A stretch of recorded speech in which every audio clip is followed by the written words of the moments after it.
Diane nodded in accordance with Doug's assessment of their approach to the supernatural, but added, "Maybe what happened to us that week has some sort of explanation, but neither of us can figure out how."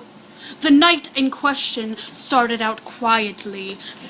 Doug and Diane, both in their bed, both nearly exhausted from the day's activities of incessantly having sexual intercourse. That is not what it says, but that is what I assume happened as they had the house to their themselves. I must admit that the painting was on my mind, Doug said. I was sort of proud of it, because I have an extra-large ego. I didn't know what, but something. I wrote something. I didn't know what, but something.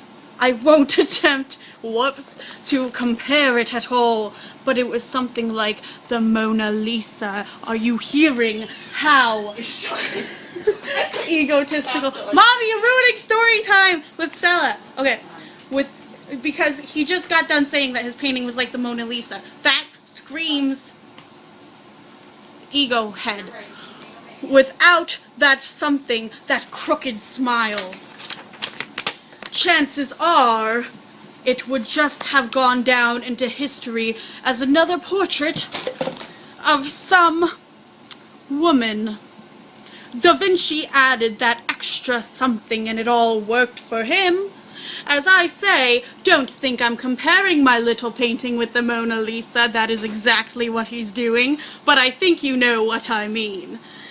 Anyway, I guess we both fell asleep rather quickly that night, and it was so very, very quiet. The kids were older now, and able to fend for themselves. It was one of the first times Diane and I had the place to ourselves, which is why I assume they intercoursed all day long. Of course, I don't really remember falling asleep, but I do remember what happened sometime during the night. It was the weirdest, most frightening thing that has ever happened to me. So vivid in Doug's memory is the event of the night. He stumbles for words, lighting a cigarette and reaching for another swig of his soft drink. He bolsters himself for the next chapter, which will hopefully go along much quicker than the rest of the story. Well, I was asleep. I must have been, because I know we went upstairs at about 11:30 that night, and I woke up in pitch darkness and saw 3:13 on the clock. It's the first thing I saw when I awakened. I was really confused. I sat up and looked again at the clock and wondered why I was awake, because sometimes nobody wakes up in the middle of the night. I started to look around the room when I saw her. A little girl. She was maybe 4 or 5 feet away from me, standing at the side of the bed. She scared me half to death.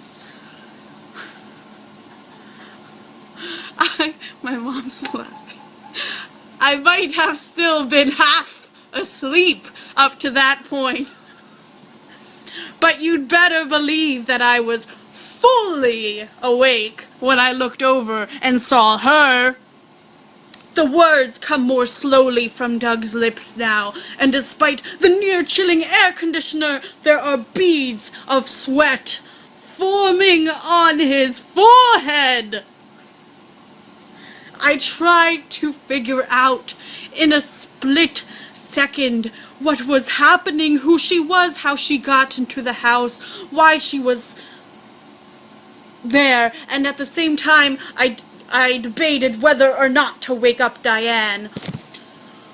It was as confusing as it was frightening. I guess I settled down a bit and kept looking at her. She really didn't seem to see me, probably because she was dead. The light of the digital clock, kind of a greenish glow, was all that illuminated her. That, of course, added to the eeriness of it all, because none of us like green lights. She looked toward me, but seemed to be looking a foot or two over me. I didn't know what to say, but I think I whispered something really stupid like, "Can I help you?" That was incredibly stupid, or something like that. I know! One thing that made me realize that I was awake, I quickly gathered up the sheets and covered myself. I sleep in the nude, you know. Little too much information there. And here was this little girl, a couple feet away. What a time for modesty. Notice he waited until after he said, "Can I help you?" to cover up. So obviously he was not that concerned about it. As I started to get my senses about me, I said something again. I asked her if she was lost or in trouble. Perhaps one of my incredible paintings could help her. Mommy. She just kept staring over my head. I thought of turning on a light, but the closest one was on the nightstand on Diane's side of the bed. And I didn't want to disturb her yet. I wanted to wait. Approximately 5 minutes. Uh-oh. It turned out, though, that I wouldn't need a light. That's one of the scariest things about the whole thing. The little girl stood very rigid, not moving at all. She didn't respond to my questions, and I began to think I was imagining the whole thing. Then, as I tried to figure out what to do next, slowly but almost mechanically raised her left hand. She pointed it straight out again, just a foot or so above my head. It was only then that I realized something. She was soaking wet, and a perfect subject for one of my paintings. Water dripped from her sleeve as she lifted her arm.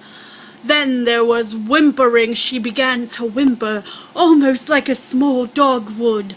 Now I was terrified. It all seemed like something out of a cheap horror movie or the Twilight Zone or something, but it was really happening and happening to me. At this point, Doug says he was very aware of his surroundings and knew that he was not dreaming or imagining the vision of the little girl. He took notice of her dress. She was wearing a long dress, and it looked like it was torn in many places. She was facing me, but it looked as if the whole back part of the dress might have been torn off. She just stood there, whimpering, and sometimes making a gurgling sound.